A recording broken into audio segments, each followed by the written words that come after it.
Welcome to Wellywood Wargaming, where the grim dark never sleeps. Crack open a bottle of Wild Snake and spark up a low stick as we take a journey down Underhive.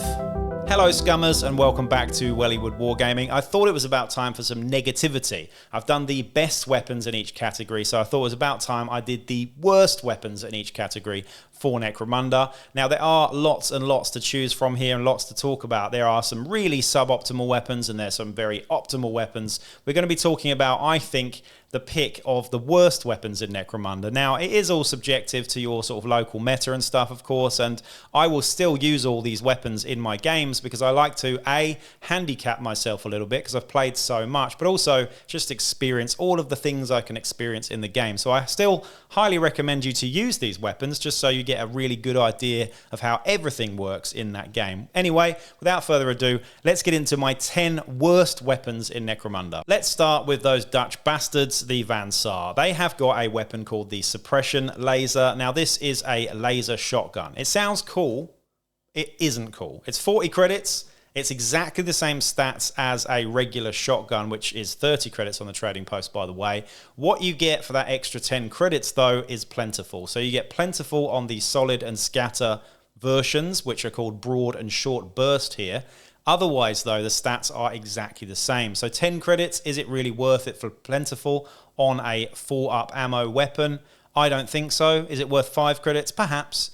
But the main problem with this weapon is you can't do anything else with it. So, you know, when you buy a shotgun from the trading post or from your gang list generally, you're already thinking about the different types of ammo you could add to it later on. If you're playing Escher, you've got acid rounds. You can get executioner shells. You can get gas shells. There are so many cool ammo types for shotguns. I think there are more ammo types for shotguns than any other weapon, actually.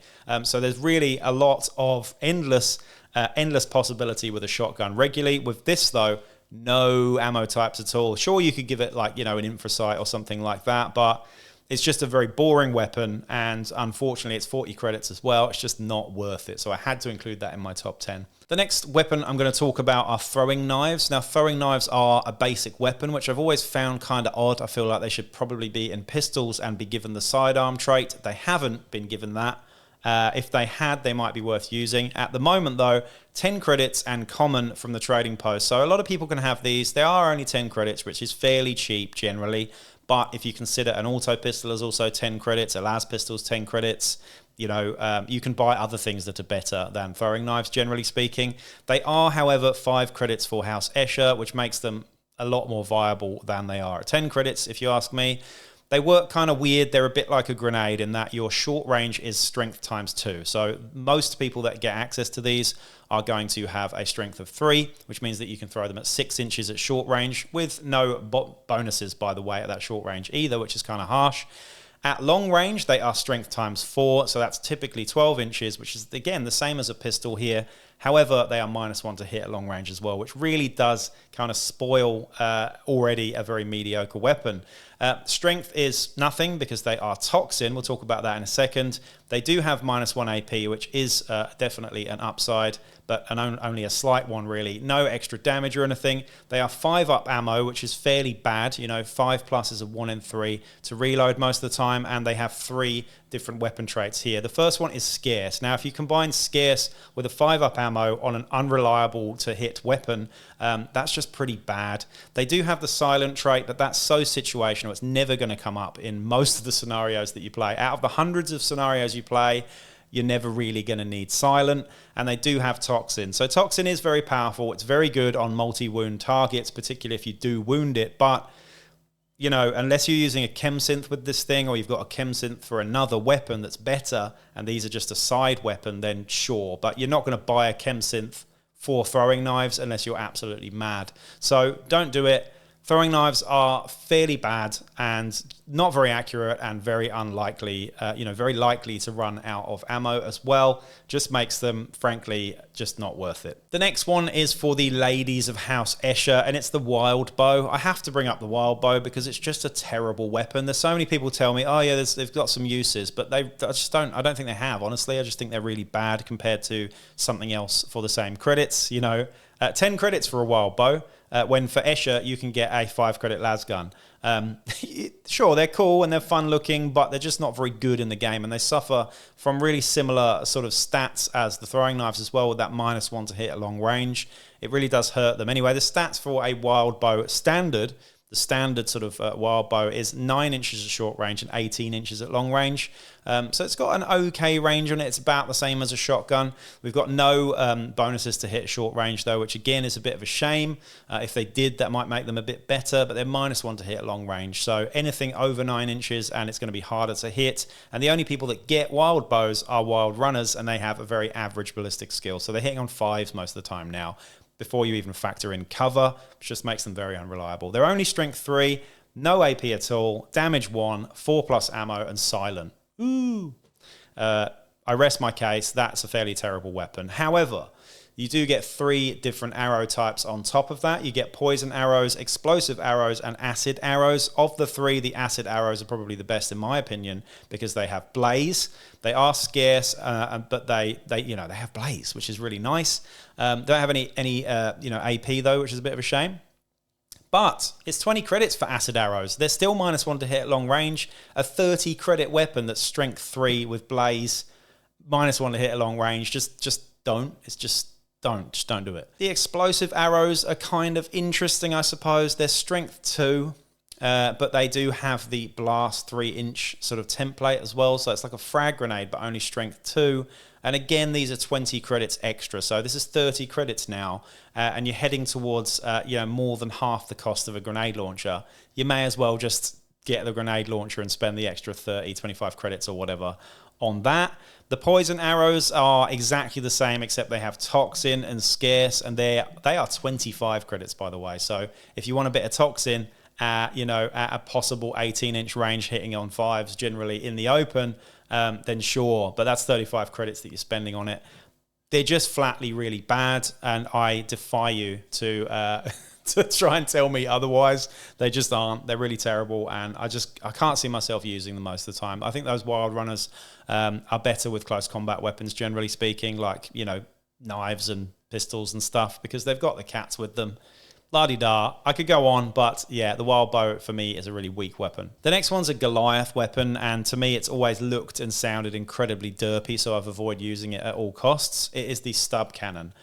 Personally, I think the Stub cannon is a fairly bad weapon. It's not terrible, like it has its uses, but it's just not a good weapon when you consider similar things for a similar cost, So the Stub cannon has the following stats. It's 9 inches at short range, 18 inches at long range. So the same as the wild bow, actually.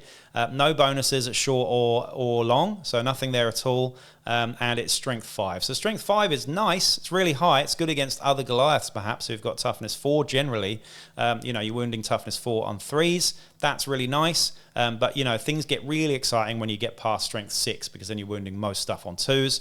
Strength 5 doesn't really, out of the box, make much of a difference on strength 4, especially if you're playing against lots of toughness 3 fighters. You're still wounding them on 3, so there's really no difference there with the strength 5. But it does pop up every now and then, particularly if you're against toughness 4 fighters. It doesn't have any AP, which does hurt this weapon, and it is only damage 1 as well, which is the main problem I have with this weapon. High strength, but only 1 damage. It is 3+ on the ammo though, which is very good. Makes it far more reliable than a lot of weapons, and it does have the knockback trait as well. Knockback, if you do get things right and you can trigger knockback, knocking people into walls and columns and stuff like that, then you will get the extra damage if you wound them and stuff. So that does make that strength 5 sort of justified. It makes it feel like a decent weapon if you get the extra damage, but strength 5 with damage 1, for me, it just makes it fairly weak. Damage 1 weapons just aren't great unless you've got rapid fire on them, like an auto gun, or the reliability and pinning power of, say, a las gun. But bear in mind, of course, for Goliaths, you don't get those options. You can't have auto guns. You can't have las guns out of the box. You can have stub cannons, but if it was me, for 20 credits, I'd rather just save up for something slightly better, or give that fighter an axe and a stub gun or something for a bit more reliability and close combat punch as well. So 20 credits. It's worth mentioning here, though, at the trading post, you can get a couple of extra ammo types here. You can get static rounds, which are fairly garbage, and you can get warp rounds as well, which are actually really scary for 15 credits. They are cursed, which is very nasty indeed. But again, single shot and limited too, so you're going to need to buy those each and every time you want to use them. Anyway, my overview on the Stub cannon is it's a fairly boring and dull weapon. Strength 5 looks nice on paper, but the lack of AP and the lack of damage, generally speaking, is just not a very good weapon, and it doesn't have much range on it either. It's a fairly short range weapon. So that's my analysis on the Stub cannon, unfortunately. The next one is quite broad because this applies to pistols, basic weapons, and special weapons, is Combi Flamer anything. So Combi weapons, generally speaking, aren't worth it. They're usually more expensive than just buying the weapons separately for some reason. It's nice though because it only takes up one weapon slot, and I do use them on occasion. Generally speaking though, combi weapons aren't usually that worth it. There are some good ones, like the Stub plasma pistol combo is quite good because it's a little bit cheaper than a plasma pistol, and you know it's a good weapon. However, when you combine a flamer as the secondary weapon, a hand flamer, a heavy flamer, or a flamer, or whatever type of flamer it is on a combi weapon, it gains the unstable trait. Now that, ladies and gentlemen, is hideous, you know, because you're already paying an absolute premium for the combi weapon in question. Now you've got the unstable trait, so if you do use that flamer, you're quite likely to kill your own fighter. So again, I would avoid any sort of combi weapon with a flamer attached to it, generally speaking, unless we're talking about exterminators, which are a completely different thing. They are amazing, by the way. But the combi flamer in general, just avoid it. It is terrible, and it's worth almost considering avoiding most combi weapons generally as well, unless you've got the space. You know, you need the space on your fighter card for that weapon slot. You know, some of them are good, some of them are not good. We're going to talk about one in particular that I actually hate as well. Okay, so let's talk about that terrible weapon. This one is a Vansar exclusive, and it's a really, really weird one because it's in the pistols section as well. This is the Vansar plaz combi pistol. It's a pistol, but it has a plasma gun on it. Really, really strange weapon, and just avoid it at all costs. The primary component, so the main weapon on this, is a las pistol. It's a las pistol, not a las gun. I swear it used to be a las gun, but it's not anymore. It's 8 inches at short range. It's 12 inches at long range, so it's definitely a pistol. +1 to hit at short range. Strength 3, no AP, 1 damage, 2+ ammo, and plentiful combi and sidearm as well. So you can still use it in close combat if you really want to, but you're Vansar, so just don't get into close combat. The secondary component can either be a plasma gun or a melter gun. The plasma gun is 95 credits. So if you want this, a combi version that doesn't have maximal, instead has a las pistol on it, for a 5 credit reduction on the 100 credit plasma gun, which is arguably the best weapon in the game, you're absolutely nuts. So for 5 credits less, you drop the maximal profile and you gain a las pistol profile, but you also gain the combi trait as well, which means that you're far more likely to run out of ammo on a scarce weapon with the plasma gun as well. It's just really bad. So just don't use it. Never use it. There is a melter gun version of this as well, so you can have a las pistol melter gun. It looks really cool. The actual weapon on the miniature looks really cool, but it's not really cool, so don't use it. It's 130 credits for the melter gun las pistol combi. I can't actually remember how expensive a melter gun is normally, but you're just better off with the melter gun, I think, most of the time. So anyway, that's my 2 cents on the las plaz or las melter combi pistol for Vansar. It's garbage, just like the suppression laser, and arguably some of their other sort of exclusive weapons as well, which I haven't included in here, but are still pretty bad. Vansar, they need the plasma guns and the las guns and the hot shot and whatnot. This is not it. So yeah, avoid. This one's a weird one, and it's really available for House Orlok from their house list, as well as the Corpse Grinders actually, and a few other gangs in here. And this one's the Harpoon launcher. It looks cool, it sounds cool, it kind of is cool, but it's just always really disappointing. Every time I've used it, it's disappointed me. It never works how you envision it to work. And unfortunately, yeah, it's just a bit of a swing and a miss for me on this one. The Harpoon launcher is a heavy weapon, but it doesn't have unwieldy. So you can move and shoot with this without the aid of a dispenser. It's lighter, it's easier to use, so you can chuck it around a bit more. So the Harpoon launcher's stats are short range of 6 inches with +2 to hit, by the way, if you do manage to close the distance with this thing, which is very unlikely because most people are just going to stay the hell away from this thing. The top range, though, the long range is 18 inches. So it's really short range for a heavy weapon. It's really short range for any weapon generally, and there's no accuracy bonus for long either, just +2 to hit that 6-inch range. It is strength 5, which again, I've kind of highlighted. Strength 5 is a weird strength value because it's mostly good. It's wounding most things on 3s. It's wounding toughness 4 on 3s, but it's not quite enough to get wounds on 2s like you would with strength 6 or whatever.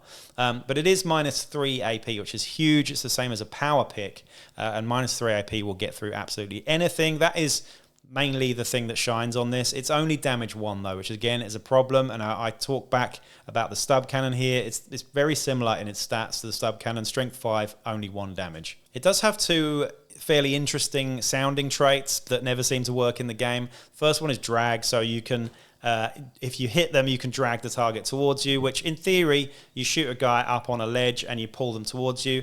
I've only ever done it once or twice in games. It's really hard to queue up because most people, if they see a harpoon launcher, they're just going to avoid the edge of stuff generally. It's also got impale as well, which is quite interesting, but again, highly situational. If you wound your first target and someone's standing behind them, the harpoon goes straight through them into the next target.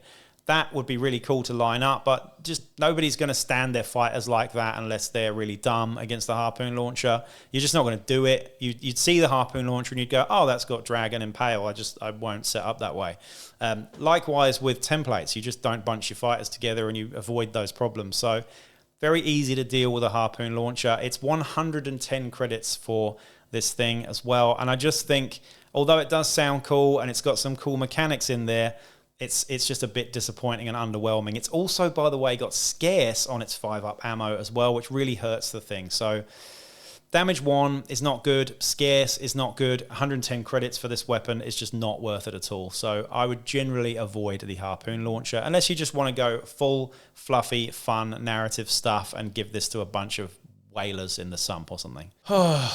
Then we've got arguably the worst weapon in the game, the weapon that most people complain about, and the weapon that I don't think I've ever seen anybody actually take, unless it's on a vehicle. And I really reiterate this. On a vehicle or on something that has a built-in dispenser, this is quite good. But the heavy flamer in general is absolutely pants. It is 195 credits at the trading post. It is one of the most expensive weapons in the game, and it is absolute garbage. The stats are template. It is strength 5, which again isn't that amazing. You know, a flamer is strength 4, and it's so much better than this. It is, however, -2 AP, which is pretty nice. It's only damage 1, and it is 5 up on the ammo with blaze, template, and unwieldy. Now, you look at the stats and you think, actually, strength 5, -2 AP, template with blaze, pretty good, right? No, it's not really good because it has unwieldy. So at 195 credits, for a slight upgrade on a regular flamer with, you know, +1 AP and +1 strength on it, you're looking at not being able to move and shoot with it unless you have a dispenser. So unless you do stuff with Overseer or Tactics cards, this is a garbage weapon because you can't use it the way you want to use it. You want to be able to run in and just spray everything with it. You can't do that. You'll have to do that with a hand flamer or a regular flamer or a fire pike, which is even better than all of them. So avoid the heavy flamer. You do get it on some vehicles, and you do get it, I think, on other stuff like a Vartigen or something like that.